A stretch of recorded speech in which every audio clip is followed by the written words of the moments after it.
वर्णिक छंदों में शार्दूल विक्रीडित छंद अत्यंत लोकप्रिय, गंभीर, ओजस्वी और भव्य छंद माना जाता है।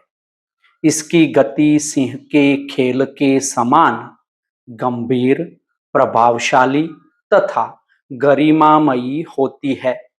यह छंद संस्कृत महाकाव्यों, स्रोतों, प्रशस्ति काव्यों, वीररस, शांतरस, भक्ति, राष्ट्रभक्ति, प्रकृति वर्णन, दार्शनिक चिंतन आदि विषयों में अत्यधिक प्रयुक्त हुआ है और इन विषयों की अभिव्यक्ति के लिए यह अत्यंत उपयुक्त माना गया है।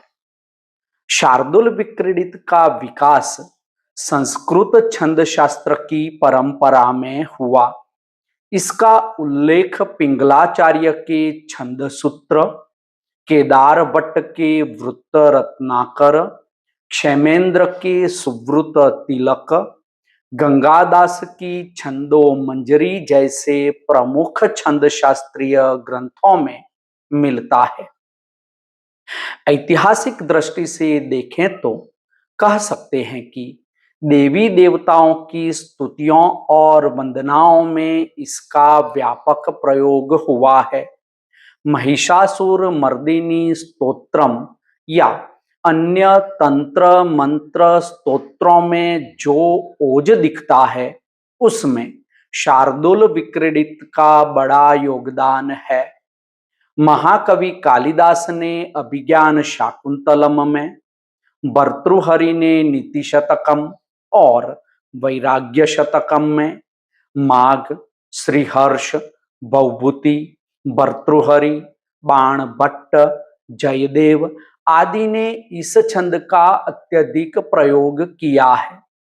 हिंदी में भी अनेक कवियों ने संस्कृत की वर्णिक परंपरा का अनुसरण करते हुए इस छंद का प्रयोग किया है। केशवदास जैसे आचार्यों ने इसका प्रमुख वर्णिक छंद के रूप में स्वीकार करते हुए अपने कई काव्यों में प्रयोग किया है। अयोध्या सिंह उपाध्याय हरिऔध ने प्रिय प्रवास में, मैथिली शरण गुप्त और सूर्यकांत त्रिपाठी निराला की ओजस्वी संस्कृतनिष्ठ शब्दावली पर शार्दूल विक्रीडित की लय का गहरा प्रभाव दिखता है। सबसे पहले इस छंद के अर्थ और परिभाषा पर विचार विमर्श करते हैं। शार्दूल विक्रीडित एक समस्त पद है जिसका अर्थ शार्दूलात विक्रीडितम अर्थात सिंह से डरा हुआ है। जिस प्रकार शार्दूल अर्थात व्याघ्र वन के भयावने रूप का प्रतीक है, उसी प्रकार यह छंद भी भयावने रूप, विशेष रूप से प्रकृति के भयावने रूप का बोध कराता है। शार्दूल का अर्थ है बब्बर शेर, बाघ या सिंह और विक्रीडित का अर्थ है क्रीड़ा करता हुआ, खेलता हुआ, अर्थात जिस छंद की गति सिंह की गंभीर एवं स्वाभिमानी चाल के समान हो, उसे शार्दूल विक्रीडित कहते हैं। एक अन्य प्रकार से भी हम इसकी सार्थकता सिद्ध कर सकते हैं। शार्दूल का अर्थ है व्याघ्र या बब्बर शेर। बाघ या सिंह की प्लुति 12 हाथ की मानी जाती है। चूंकि इस छंद में 12 अक्षरों पर यति होती है, अतएव इसी विशेषता को ध्यान में रखकर आचार्यों ने इसका नाम शार्दूल विक्रीडित रख दिया होगा। इसके लक्षणों के विषय में गंगादास की छंदो मंजरी का उल्लेख करते हुए उसके ही लक्षण को देखते हैं। गंगादास ने अपनी छंदो मंजरी में इसके लक्षण के विषय में लिखा है कि सूर्य अश्वै यदि मह सजौ सतत गाहा शार्दुल विक्रीडितम। यहां सूर्य अर्थात आदित्य की हमारे पुराणों में संख्या 12 बताई गई है। इसका मतलब यह है कि शार्दुल विक्रीडित छंद में प्रथम विराम अर्थात यति अर्थात सांस 12वें अक्षर पर होगी और दूसरा विश्राम अश्व संख्या पर होगा, जिसमें अश्व का अर्थ घोड़ा है।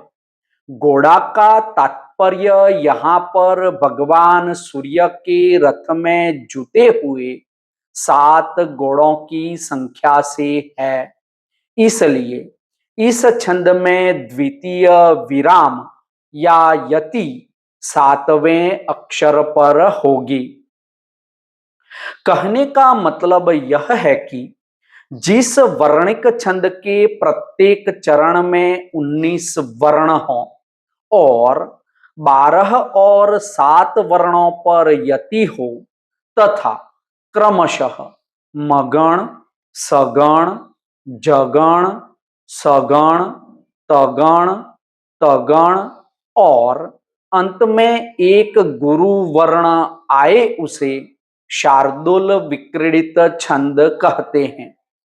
इसे उदाहरण से समझते हैं।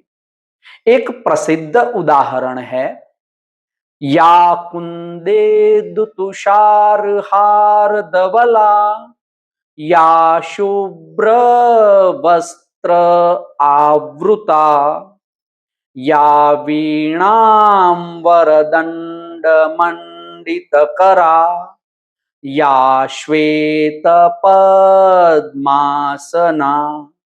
या ब्रह्मा अच्युत शंकर प्रभृतिभिः देवै सदा वंदिता सा मां पातु सरस्वती भगवती निःशेष जाड्य आपहा। इसका भावार्थ है, जो देवी कुंद के फूल, चंद्रमा, बर्फ और मोतियों के हार के समान श्वेत वर्ण वाली है, जो श्वेत वस्त्र धारण करती है, जिनके हाथ श्रेष्ठ वीणा दंड से सुशोभित है, जो सफेद कमल के आसन पर विराजमान है, ब्रह्मा, विष्णु, महेश आदि देवताओं द्वारा जो सदा वंदित है, जो संपूर्ण अज्ञान को नष्ट करने वाली भगवती सरस्वती मेरी रक्षा करें। एक और हिंदी का उदाहरण देखते हैं। ज्ञानामृत बरसाकर गुरु जग को पथ दिखलाते हैं, अज्ञानांध तमस हर कर नव जीवन अपनाते हैं, सद्भावों से मानवता का उन्नत रूप सजाते हैं।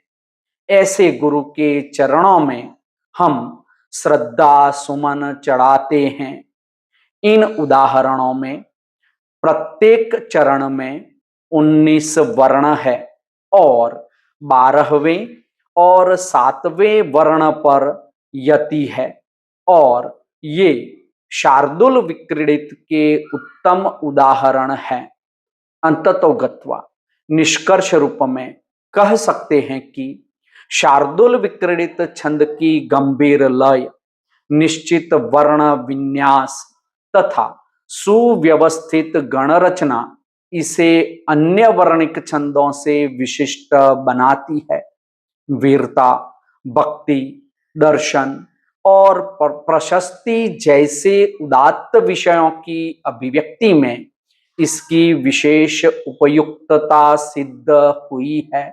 संस्कृत से लेकर हिंदी तक इसकी समृद्ध परंपरा रही है।